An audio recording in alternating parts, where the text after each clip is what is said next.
अनुसूचित जातियों के आरक्षण में उप वर्गीकरण के विरोध में बुधवार को आयोजित भारत बंद में भी एनडीए के घटक दलों के बीच अलग अलग सुर दिखाई दिए।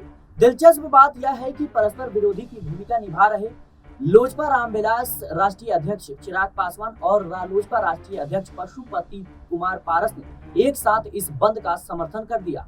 चिराग पासवान ने अपने एक्स पर पोस्ट में लिखा, SC/ST आरक्षण पर सुप्रीम कोर्ट के फैसले के विरोध में शांतिपूर्ण तरीके से भारत बंद के फैसले का मैं और मेरी पार्टी लोक जनशक्ति पार्टी रामविलास नैतिक रूप से समर्थन करते हैं। समाज के शोषितों और वंचितों के हक की आवाज बनना हमारा कर्तव्य है। मैं हूं तब तक आरक्षण में कोई भी किसी भी प्रकार का बदलाव संभव नहीं है।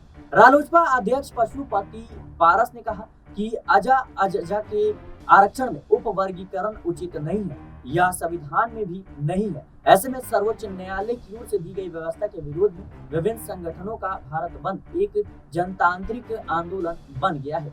उप मुख्यमंत्री एवं भाजपा के वरिष्ठ नेता सम्राट चौधरी ने कहा कि क्रीमी लेयर के संबंध में सुप्रीम कोर्ट की राय को मानने से जब प्रधानमंत्री नरेंद्र मोदी ने स्वयं इनकार कर दिया, इस पर कैबिनेट की मुहर लग गई, तब इस मुद्दे पर कोई आंदोलन प्रदर्शन करने का औचित्य नहीं बनता। उन्होंने कहा कि मुद्दा छिन जाने से बौखलाए विपक्ष ने आंदोलन के बहाने उत्पात किया। इस बंद को आम जनता का समर्थन नहीं मिला। जेडीयू के वरिष्ठ नेता एवं ग्रामीण विकास मंत्री श्रवण कुमार ने कहा कि भारत बंद के नाम पर हुड़दंग को कभी उचित नहीं ठहराया जा सकता।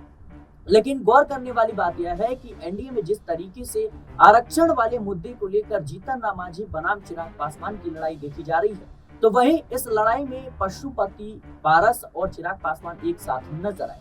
पशुपति पारस भी चाहते हैं कि पासवान समाज और दलित समाज का वोट है वो उन्हें परस्पर मिलता रहे, जिससे कहीं न कहीं आने वाले विधानसभा चुनाव में उन्हें फायदा मिले।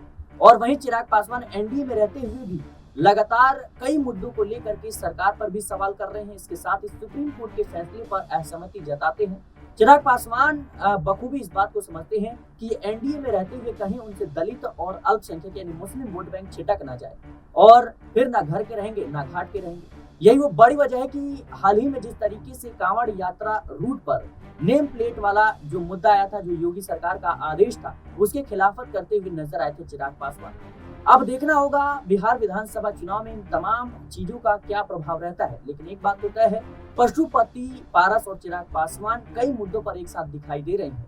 क्या ये भारतीय जनता पार्टी में एक नेगेटिव इम्पैक्ट पड़ेगा? क्या एक बार फिर से बिहार की राजनीति में दोनों की एकता एक अलग मोड़, एक अलग पड़ाव पर ले जाएगा?